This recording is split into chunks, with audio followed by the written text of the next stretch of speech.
Govinda Greens, premium and limited plots, prime location, destination that define your status. In front of Ames, Govinda Greens.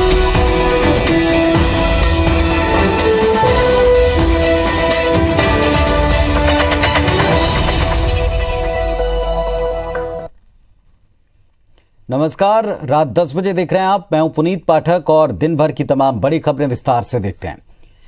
Chhattisgarh की राजधानी रायपुर के जयस्तंभ चौक पर शहीद वीर नारायण सिंह की आदमकद प्रतिमा स्थापित की जाएगी। जयस्तंभ चौक पर ही 10 दिसंबर 1857 को अंग्रेजों ने शहीद वीर नारायण सिंह को फांसी दी थी। मुख्यमंत्री भूपेश बघेल ने सोना खान के शहीद स्मारक में वीर नारायण सिंह को उनके बलिदान दिवस पर श्रद्धांजलि देने के बाद इस बात की घोषणा की। मुख्यमंत्री ने सोना खान को तहसील बनाने का ऐलान किया। मुख्यमंत्री ने इस अवसर पर शहीद स्मारक परिसर में शहीद वीर नारायण सिंह के घोड़े पर सवार आदमकद प्रतिमा का अनावरण भी किया। उन्होंने यहां पर 28 करोड़ 60 लाख रुपए के विभिन्न विकास कार्यों की सौगात दी। इनमें 9 करोड़ 60 लाख रुपए की बंगाल पारी में महाराज मार्ग के ऊपर जोंक नदी में निर्मित पुल और 16 करोड़ की लागत से एकलव्य छात्रावास का लोकार्पण, 2 करोड़ 67 लाख रुपए की लागत से कुरुपाठ में सीढ़ी निर्माण के प्रथम चरण का भूमि पूजन कार्य शामिल है। मुख्यमंत्री ने शहीद वीर नारायण सिंह के परिजनों का शॉल श्रीफल भेंट कर सम्मान किया। राज्य सरकार की ओर से शहीद के वंशजों के बढ़ाए गए मासिक पेंशन स्वीकृति का जो आदेश पत्र है वो भी उनको प्रदान किया। आदेश के तहत अब प्रतिमा उनके वंशजों को 10,000 रुपए की पेंशन मिलेगी।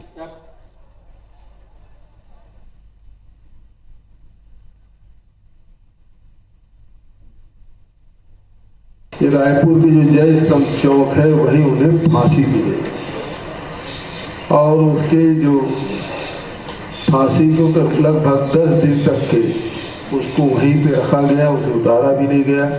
बाद में फिर उनके परिवारजनों को सुपुर्द किया। तो ऐसे महान योद्धा को आज हम नमन कर रहे हैं। छत्तीसगढ़ में धान खरीदी शुरू होने के बाद 1 दिसंबर से आज तक 4,74,381 किसानों से 16,22,650 मीट्रिक टन धान की खरीदी की गई। राज्य सरकार की ओर से अनुमानित खरीदी लक्ष्य का ये 15.45% है। किसानों से 2,477 खरीदी केंद्रों के माध्यम से धान की खरीदी जारी है। खरीदी के बाद बैंक लिंकिंग व्यवस्था के तहत इन किसानों को 2,770 करोड़ रुपए की राशि मार्कफेड ने अपेक्स बैंक के जरिए जारी की है। वहीं राज्य स्तर के अधिकारी धान खरीदी केंद्रों का लगातार निरीक्षण कर रहे हैं। इसके अलावा कस्टम मिलिंग के लिए धान खरीदी केंद्रों से उठाव भी रोजाना हो रहा है।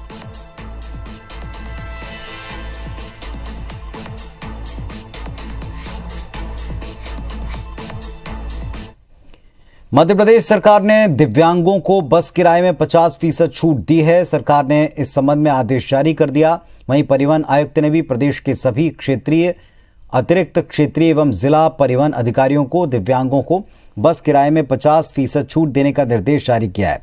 छूट के लिए दिव्यांग को सफर के दौरान unique ID for person with disability card दिखाना होगा। ये कार्ड केंद्रीय दिव्यांगजन सशक्तिकरण विभाग अपने UDID प्रोजेक्ट के तहत बना रहा है। ये कार्ड दिव्यांगों को दिए जा रहे हैं ताकि वो इसके जरिए केंद्र और राज्य शासन की योजनाओं को उनका लाभ ले सकें। UDID कार्ड बनाने से मध्य प्रदेश देश में सबसे आगे ऐसा करने वाला राज्य बन चुका है।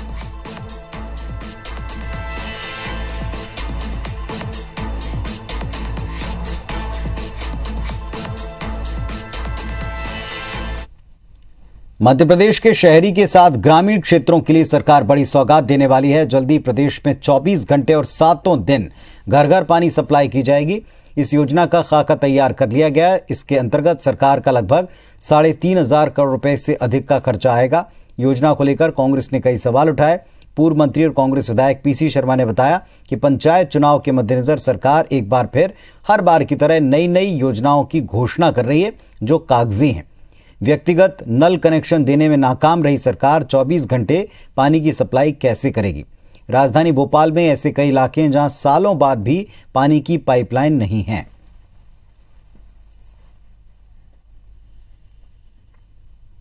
1.5 साल से मांग कर रहे हैं, जनता की मांग है कि वो इंडिविजुअल कनेक्शन दें।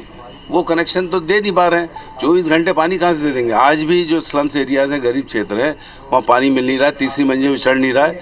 ये इनकी निरी घोषणाएं आगामी चुनावों के संदर्भ में की जा रही है। मध्य प्रदेश में शराब की मोनोपोली खत्म करने के लिए नई आबकारी नीति लागू करने की कवायद शुरू हो चुकी है। विभाग जिले के सिंगल ग्रुप सिस्टम की जगह 2 से 3 दुकानों के छोटे ग्रुप में शराब दुकान की नीलामी करेगा। इससे मोनोपोली खत्म होगी। आगामी वित्तीय वर्ष में अप्रैल 2022 से आबकारी नीति लागू होगी। इसके पहले आबकारी नीति में बदलाव के लिए प्रस्ताव तैयार किया गया है। इस पर चर्चा के लिए 16 दिसंबर को आबकारी विभाग की बैठक है। इसके अलावा महंगी शराब बिकने से रोकने के लिए एक्साइज ड्यूटी कम करने से लेकर ठेकेदारों का मार्जिन कम करने की तैयारी। प्रदेश में बीते 1 साल में अवैध शराब से मौत की संख्या काफी बढ़ गई है।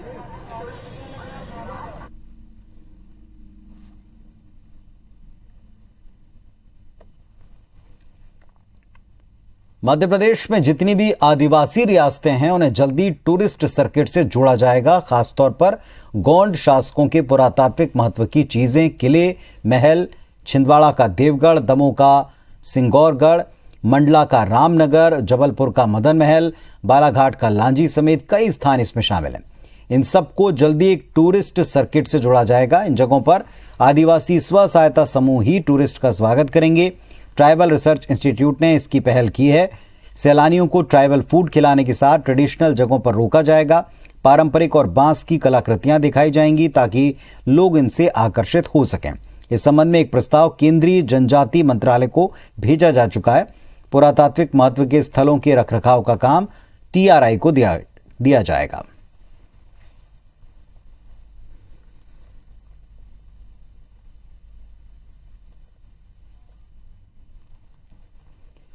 मध्य प्रदेश के गृह मंत्री डॉक्टर नरोत्तम मिश्रा ग्वालियर बीजेपी ग्रामीण जिले के अभ्यास वर्ग कार्यक्रम में शामिल होने के लिए डबरा पहुंचे। इस दौरान गृह मंत्री ने सभी कार्यकर्ताओं से मुलाकात की। वहीं कार्यकर्ताओं को प्रशिक्षण देने के दौरान उन्होंने देश के प्रधानमंत्री नरेंद्र मोदी की जमकर तारीफ की। डॉक्टर मिश्रा ने कहा कि हमारे पास ऐसे प्रधानमंत्री हैं जो भारत माता के माथे को पूरे विश्व में गौरवान्वित कर रहे हैं। एक ऐसा नेतृत्व हमारे साथ है जो पूरे विश्व में जाना जाता है और उनके ऊपर कोई दाग नहीं लगा। अपना पूरा समय वो देशवासियों की सेवा में लगाते हैं। देश प्रदेश के लिए जो भी करना पड़े वो जरूर करते हैं। इस दौरान कार्यक्रम में पूर्व मंत्री इमरती देवी के साथ दूसरे बीजेपी के नेता और पदाधिकारी मौजूद रहे।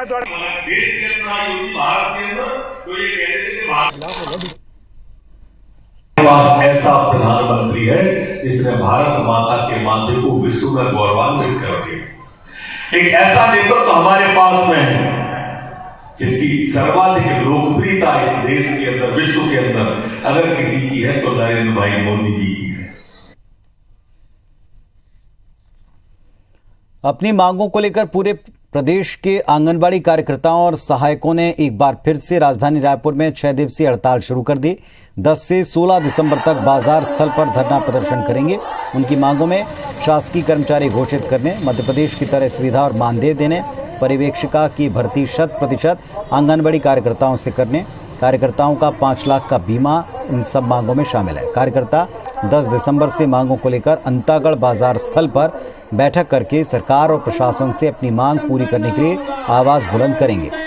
आंगनबाड़ी कार्यकर्ता सहायिका संघ अध्यक्ष पीलाबाई उइके ने बताया कि अंतागढ़ में 10 दिसंबर से हड़ताल करने का फैसला लिया है। सरकार से पहले भी मांग की गई थी, लेकिन अभी तक सरकार की तरफ से कोई प्रयास नहीं हुआ। संघ की उपाध्यक्ष अलूपा पटेल, सदस्य मान सोन कुंवर और गंगोत्री ने कहा कि अंतागढ़ में हड़ताल के बाद रायपुर में 16 दिसंबर को महारैली करके सरकार को वायदा पूरा करने के लिए आवाज बुलंद करेंगे। आज से आंगनबाड़ी कार्यकर्ताओं का 6 दिवसीय हड़ताल शुरू हो गया है। लगातार अलग अलग माध्यमों से आंगनबाड़ी कार्यकर्ताएं मांग कर रही थी, लेकिन शासन के द्वारा उनकी मांग नहीं मानी गई और आज पूरे प्रदेश भर की आंगनबाड़ी कार्यकर्ताएं यहां पर मौजूद हैं और सरकार के सामने अपनी मांग रख रही हैं। क्या कुछ प्रमुख मांग है इनकी? सबसे पहले इनसे बात करेंगे। क्या प्रमुख मांगे हैं आप लोगों की? हमारी मुख्य मांगे हैं शासकीय कर्मचारी घोषित करें, जीने लायक वेतन दे और कार्यकर्ता को सुपरवाइजर पद पर वरिष्ठता कम पर 100% ले और 25% बंधन को हटाकर सहायिकाओं को कार्यकर्ता पद पर 100% ले। पेंशन ग्रेजुएटी दे चिकित्सा भत्ता दे, और जब तक मोबाइल और नेट नहीं दी जाती है तब तक शासन हमको कोई भी मोबाइल से काम करने के लिए बाध्य ना करे। ये हमारी मुख्य मांग है। अच्छा, आज से आप लोग आंदोलन शुरू कर रही हैं, 6 दिन का आंदोलन है, क्या पूरा किस तरीके से सरकार के सामने अपनी बात रखने वाली हैं आप लोग? हम तो सरकार को 22 सितंबर से अपना चरणबद्ध तरीका से उनको हमारी बात पहुंचाने की कोशिश किए, पर आज 10 दिसंबर तक उनकी कानों में जू तक ना चली। इसलिए हम छत्तीसगढ़ के पूरे आंगनबाड़ी कार्यकर्ता सहायिका 1,10,000 आज रायपुर राजधानी में इकट्ठा होकर उनको जगाने की कोशिश कर रहे हैं कि हमारी बात सुन लीजिए। आज भी हम 6 दिन में भी वापस हो जाएंगे। आज बात होगी, आज हमारी मांग पूरी होगी, आज हम अपने घर वापस हो जाएंगे। अगर शासन इसके बाद भी हमारी मांग पूरी नहीं करती है तो हम और भी उग्र रूप धारण करने के लिए बाध्य रहेंगे। उसकी तैयारी हम जोर शोर से फिर करेंगे। बिल्कुल, तो ये आंगनबाड़ी कार्यकर्ताएं हैं, पूरी प्रदेश भर की कार्यकर्ताएं इकट्ठी हुई हैं और उनका कहना है कि सरकार अगर उनके वादों को नहीं मानती है तो उग्र आंदोलन वो करेंगी। कैमरामैन अनूप साहू के साथ प्रिया पांडे, IBC 24 रायपुर। सालों पुरानी अपनी मांग को लेकर आदिम जाति कल्याण विभाग में काम कर रहे चतुर्थ वर्ग के कर्मचारियों ने धरना दिया। प्रदेश भर से जुटे 7,000 कर्मचारी नवा रायपुर के परसदा क्रिकेट स्टेडियम के पास जुटे और प्रदर्शन किया। हालांकि उनकी योजना मंत्रालय का घेराव करने की थी, लेकिन पुलिस प्रशासन से अनुमति नहीं मिली। बाद में कर्मचारियों के एक प्रतिनिधिमंडल ने आदिम जाति कल्याण विभाग के अधिकारियों से मुलाकात कर अपनी मांग रखी। इस पर 15 दिन के भीतर संतोषजनक कार्रवाई का भरोसा दिया है। छत्तीसगढ़ लघु वेतनभोगी कर्मचारी संघ के प्रांतीय अध्यक्ष बिंदेश्वर राम रौतिया ने बताया कि हजारों कर्मचारी 15 से 20 साल से अस्थायी तौर पर काम कर रहे हैं। 2008 के बाद अब तक किसी भी कर्मचारी का नियमितीकरण नहीं किया गया। इसके पहले भी वो धरना प्रदर्शन कर चुके हैं। चेतावनी दी कि मांगे नहीं मानी गई तो अनिश्चितकालीन आंदोलन करेंगे।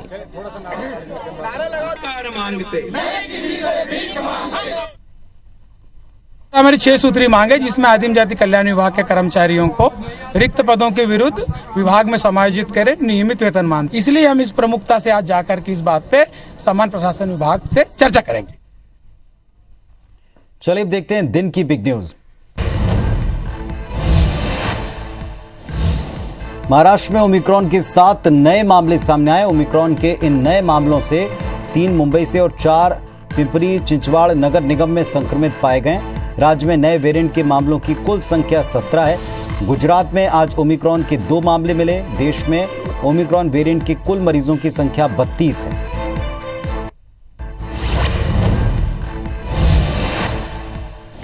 दिल्ली के आर्मी कैंट में सीडीएस जनरल बिपिन रावत और उनकी पत्नी मधुलिका रावत की पार्थिव देह को सैन्य सम्मान के साथ एक ही चिता पर अंतिम विदाई दी गई।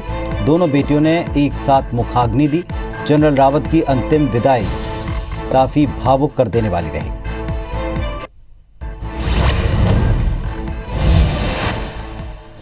भारतीय वायुसेना ने हेलीकॉप्टर हादसे की जांच के लिए tri service court of inquiry का गठन कर दिया है। साथ ही वायुसेना ने बेबुनियाद अटकलों से बचने की सलाह दी। भारतीय वायुसेना ने कहा कि जांच तेजी से पूरी हो जाएगी और तथ्य सामने आएंगे। तब तक मृतकों की गरिमा का सम्मान करने के लिए बेबुनियाद अटकलों से बचा जा सकता है।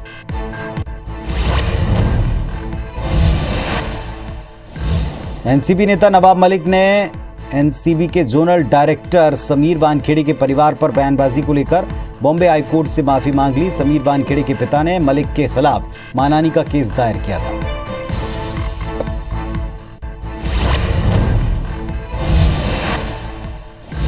जम्मू कश्मीर में एक बार फिर आतंकियों ने पुलिसकर्मियों पर हमला कर दिया। बांदीपोरा इलाके में गुलशन चौक के ऊपर आतंकियों ने पुलिस पार्टी पर फायरिंग की, जिसमें 2 पुलिसकर्मियों की मौत हो गई। घटना के बाद पुलिस ने इलाके की घेराबंदी की।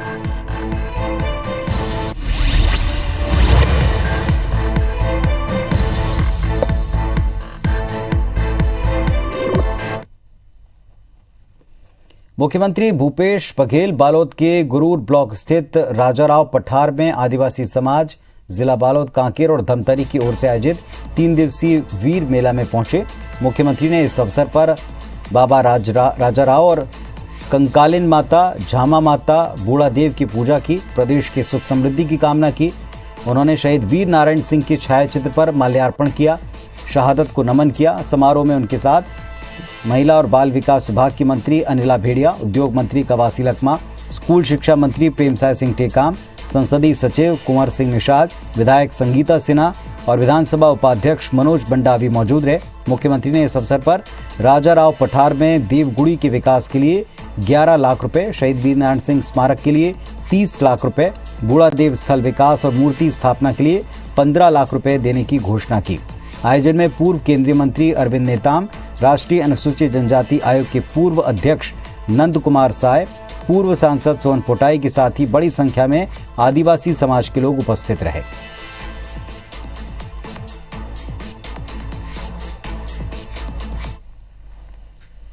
घोषणा की है, राजा राव पठार में भी उनकी मूर्ति लगेगी और जहां उनको फांसी दी गई थी जय स्तंभ चौक, उसके जो यातायात प्रभावित न हो वहां पर भी उसकी मूर्ति की स्थापना की जाएगी।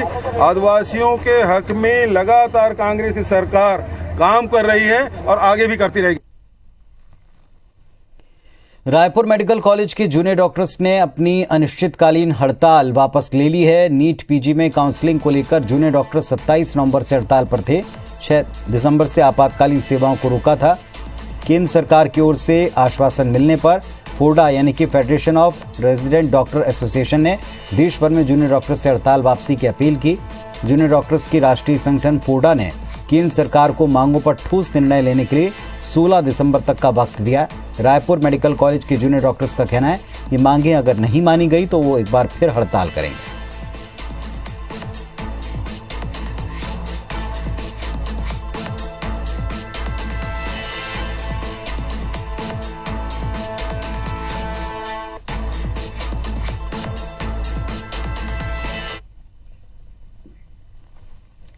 बिलासपुर में पराठा हाउस के संचालक रामित मिश्रा को बंधक बनाकर धमकाने और लूट के मामले में पुलिस ने कार्रवाई करते हुए पार्टनर खाद्य अधिकारी शेख अब्दुल कादिर और उसके भाई बादल खान के खिलाफ जुर्म दर्ज कर लिया। दरअसल बिलासपुर के विनोबा नगर निवासी रमित मिश्रा शहर के पराठा हाउस का संचालन करते हैं। बीते दिनों उन्होंने एसपी और आईजी से लिखित शिकायत करते हुए अपने पार्टनर शेख अब्दुल कादिर और उनके भाई बादल खान के खिलाफ बंधक बनाकर 22 लाख का चेक और कार लूट कर ले जाने और धमकी देने की शिकायत की थी, जिसके बाद तारबहार पुलिस ने अब कार्रवाई करते हुए पार्टनर खाद्य अधिकारी शेख अब्दुल कादिर और उसके भाई बादल खान के खिलाफ मामला दर्ज किया है।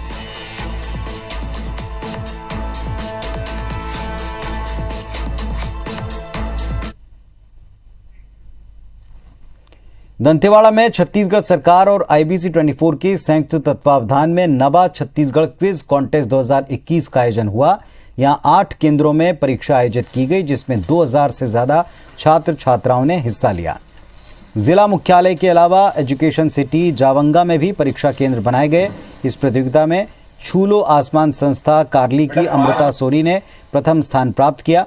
आपको बता दें कि छत्तीसगढ़ शासन और IBC 24 पूरे प्रदेश में अलग अलग तारीखों में नवा छत्तीसगढ़ क्विज कॉन्टेस्ट 2021 का आयोजन कर रहा है। इसमें कक्षा 10वीं से 12वीं तक के छात्र भाग ले रहे हैं। प्रत्येक जिले से जीतने वाले 2 छात्रों का चयन होगा, जिनका अंतिम मुकाबला फाइनल राउंड रायपुर में होगा।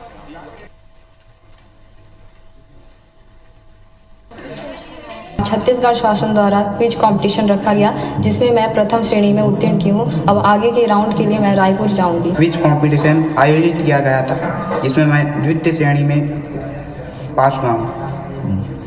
आगे का राउंड रायपुर में होगा, जिसके लिए मैं रायपुर जाने वाला हूँ। गढ़बो नवा छत्तीसगढ़ के थीम पर छत्तीसगढ़ शासन के द्वारा IBC 24 के द्वारा यहाँ पर जो प्रतियोगिता करवाई गई है और बहुत ही अच्छा ये कार्यक्रम रहा है। निश्चित ही हमारे बच्चों के लिए ये बहुत ही लाभदायक होगा। इसी तरीके से हम लोग शिक्षा के क्षेत्र में जो गढ़बो नवा दंतेवाड़ा गढ़बो नवा छत्तीसगढ़ की परिकल्पना है, उसको हमारी पूरी टीम साकार करती रहे और सभी लोगों का बहुत बहुत धन्यवाद और खासकर IBC 24 की उनको बहुत धन्यवाद कि उन्होंने इतना अच्छा आयोजन किया और जिले के युवाओं को प्रोत्साहित किया। छत्तीसगढ़ शासन और IBC 24 की तरफ से नवा छत्तीसगढ़ क्विज कॉन्टेस्ट 2021 का आयोजन लगातार जारी है। बेमेतरा जिले के शासकीय कन्या उच्चतर माध्यमिक विद्यालय केंद्र पर इस आयोजन में कक्षा 10वीं से 12वीं तक के स्टूडेंट ने हिस्सा लिया। जिला मुख्यालय के 8 स्कूलों के 1024 विद्यार्थी इस परीक्षा में शामिल हुए।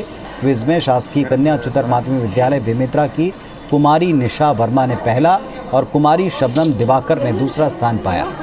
विजेता विद्यार्थियों को बेमेतरा के विधायक आशीष छाबड़ा और जिला कांग्रेस कमेटी अध्यक्ष बंसी पटेल ने मोमेंटो देकर सम्मानित किया।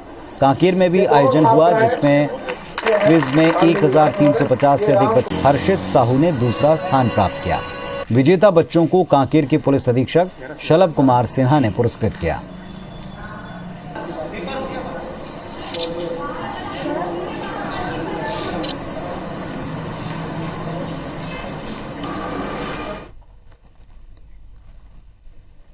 तो इस बुलेटिन में फिलहाल इतना ही, लेकिन जाने से पहले आपको बता दें, याद दिला दें कि छत्तीसगढ़ क्विज कॉन्टेस्ट लगातार जारी है जिसका आयोजन IBC 24 छत्तीसगढ़ शासन के सहयोग से कर रहा है। पूरे प्रदेश में हाई और हायर सेकेंडरी स्कूल के बच्चों का ये आयोजन है।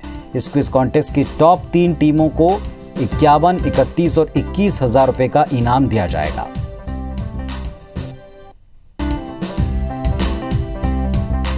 तो इस क्विज कॉन्टेस्ट में जो टीमें हैं उन सब का पूरा डिटेल आप टीवी स्क्रीन पर देख रहे हैं। 11 दिसंबर से क्विज में भाग लेने के लिए सुकमा में शशि, गरियाबंद में भूपेन, राजनांदगांव में संजय जी को दिए गए जो नंबर हैं जो टीवी स्क्रीन पर दिख रहे हैं इन पर आप संपर्क कर सकते हैं।